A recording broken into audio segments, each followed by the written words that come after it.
es México en tiempo real. Y es así como damos inicio a México en tiempo real. ¿Cómo está? Yo soy Saray Uribe. De aquí hasta la 1 hacemos un recorrido por nuestro país para revisar juntos la información. Hoy estamos transmitiendo en vivo desde Casa Refugiados, aquí en la colonia Roma Norte, porque hoy precisamente es el Día Mundial de las Personas Refugiadas. Y fíjese, México desde hace algunos años dejó de ser un país de simple tránsito para convertirse en el destino de miles de personas. Y esa cifra ha ido incrementando porque si hacemos la cuenta, miren, en el año 2011 tan solo se recibieron 800 solicitudes de asilo en nuestro país. Pero al día de hoy, en pleno 2023, esas 800 solicitudes de asilo se reciben en tan solo 2 días.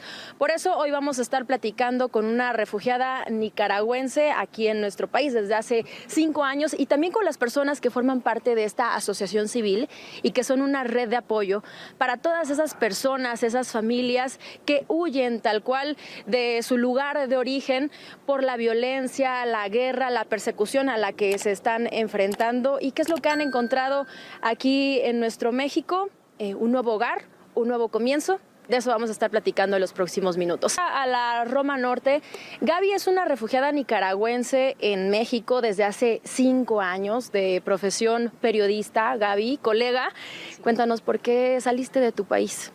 Bueno, en abril de 2018 Nicaragua experimentó una explosión social y la respuesta del gobierno fue la de represión, fue la de desaparición, fue la de asesinatos, de amenazas, y después de cierto tiempo estas amenazas ya se volvieron muy latentes y esta necesidad y reconocer que la vida digna no era viable en mi país fue lo que me llevó a desplazarme y estar aquí en México y tener a México como mi casa.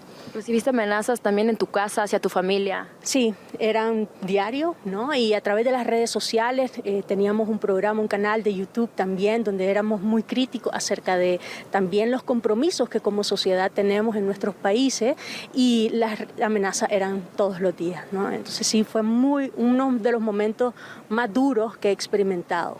¿Qué más veías allá en Nicaragua? ¿Muerte, represión? Todo eso, pero además experimenté sensaciones que nunca había tenido, de los terrores más increíbles, y además de las cosas de entender como por qué pasan estas cosas, como mandar a quemar una familia entera, como acribillar una iglesia y que ahí hayan asesinado a estudiantes. Y eso por parte del gobierno.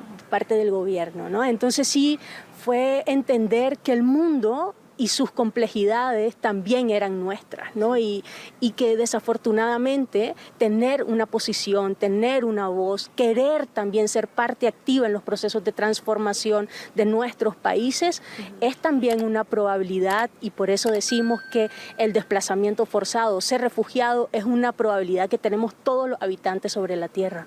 En este caso tú ya estás aquí en nuestro país muy rápido. ¿Qué es lo que has encontrado en México? Aquí yo he encontrado muchísima esperanza, muchas ganas de vivir. Eso no significa que no hayan desafíos, pero que los desafíos los construimos y también los enfrentamos en equipo, ¿no? En conjunto, con otras personas que han experimentado el desplazamiento forzado, pero que tienen intactas las ganas de vivir y de ser libres. Y me gusta mucho cómo lo dices, en equipo, porque Gaby es refugiada, pero también está del lado del equipo de Casa Refugiados, apoyando a otras personas que igual como ella tuvieron que dejar su país, y de qué manera les ayudan pues para reinsertarse en esta sociedad, en un país que no conocen, donde están solos. Y en unos minutitos más, regresando de la pausa, seguimos platicando del tema. Esto es México en tiempo real. Regresamos. Nuestro estudio es Casa Refugiados y fíjense, los refugiados son víctimas en su país de origen, pero muchas veces continúan siéndolo a la nación a la que llegan. Hace un ratito platicábamos con Gaby. Ella nos decía que llegó junto con su esposo a nuestro país en avión, con su pasaporte, con sus documentos, es decir, de manera legal. Y aún así la retuvieron por 3 horas en las oficinas de migración del aeropuerto. Víctima de discriminación, de estereotipos. Y es ahí donde entran ustedes, claro, apoyo para estas personas refugiadas. En el programa Casa Refugiados tenemos un que es justamente esto que tú mencionas. Nosotros trabajamos mucho en la sensibilización y en construir esta parte de la hospitalidad. A veces está la creencia muy arraigada de que los mexicanos somos hospitalarios casi como por naturaleza. ¿Y es verdad? No. La realidad es que la hospitalidad es un proceso que tenemos que construir.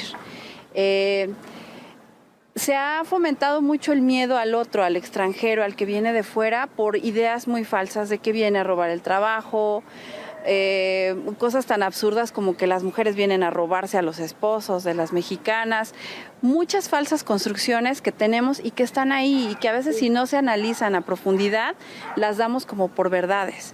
Claro, incluso dicen que los refugiados son el peligro, pero no, ellos están huyendo del peligro. Así es, hay un dicho que nosotros tenemos mucho aquí, que los refugiados peligro, sino que más bien no ponen en peligro a la gente, sino que ellos son los que están en peligro.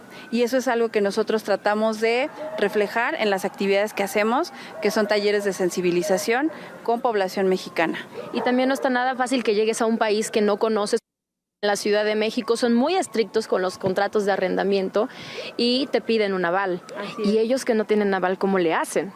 Justamente parte de nuestras actividades es eso, abrir los ojos hacia las personas y que haya redes que puedan permitir que las personas tengan este voto de confianza, que tengan avales. Dentro de nuestra red Abriendo Puertas hay quienes de buena voluntad se prestan para hacer avales de las personas y que tengan esta posibilidad de tener una vivienda digna e independiente. Y ahora, mencionabas también, ustedes hacen talleres de sensibilización, pero para los mexicanos, porque quiere decir que hay que trabajar algo en nosotros, en nuestra percepción, en nuestra forma, en cómo recibimos y tratamos a aquellas personas que están llegando a nuestro país a solicitar asilo. Sí, a veces creemos que la empatía es algo igual que tenemos, que es algo que tienes tú como persona, pero es algo que se trabaja. Es un proceso que se tiene que desarrollar, al igual que la hospitalidad. Y justamente en estos talleres hablamos de todos estos falsos conceptos que existen. Las situaciones que viven las personas que se tienen que desplazar, las situaciones que sacan a las personas de sus países de origen, y una vez que hacemos como todo este recorrido, la visión cambia. Lo hemos visto muchísimo, sobre todo en universidades, con estudiantes, que cambia estas falsas ideas que tenemos sobre las personas. Sí, todos esos estereotipos que se fueron formando desde que a lo mejor nosotros éramos niños, se van rompiendo y se le da un nuevo significado a esa palabra, refugiados. Clau, nos quedamos aquí con ustedes para que después de la pausa platiquemos de las cifras. ¿Quién es la población que está saliendo más de su país? Hombres, mujeres, familias, ¿de qué naciones? Lo platicamos al regreso. Esto es México en tiempo real. Rápidamente, Pau, cuéntanos, ¿cuáles son las nacionalidades que más están buscando refugio aquí en nuestro país? Bueno, es Venezuela, Honduras, Haití, del Triángulo Norte de Centroamérica, El Salvador, Guatemala, son las principales nacionalidades, y estos últimos años Venezuela y Haití son las que más despuntan. ¿Y cuáles son las causas? ¿Por qué están saliendo de su país?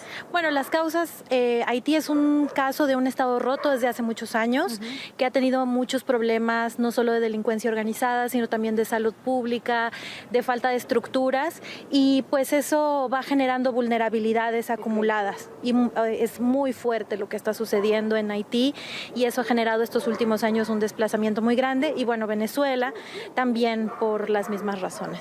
Ok, bueno, pues para entender un poquito, porque realmente este fenómeno es muy amplio, podríamos estar aquí horas platicando del tema. Yo te agradezco a ti, Pau, por habernos recibido, y también a usted que nos vio al otro lado de la pantalla. Yo soy Saray Uribe, ya sabe que nosotros salimos a las calles, caminamos junto a usted y contamos su historia.